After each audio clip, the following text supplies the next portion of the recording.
নম করছে, এটা একটা মন্দির ঠাকুরের। নম করো, ভালো করে নম করো মা। ভালো রেখো, সুস্থ রেখো।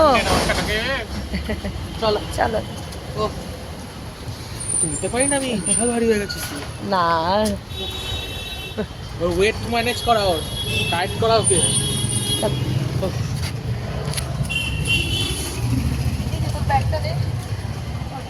দে চলো মামাকে স্কুলে দিয়ে আসি। হ্যাঁ, মামার নতুন ক্লাসে যাচ্ছে, চলো। তা ফেল করেছিলি না মাম্মাম তুই? তো কে তুললো? হ্যাঁ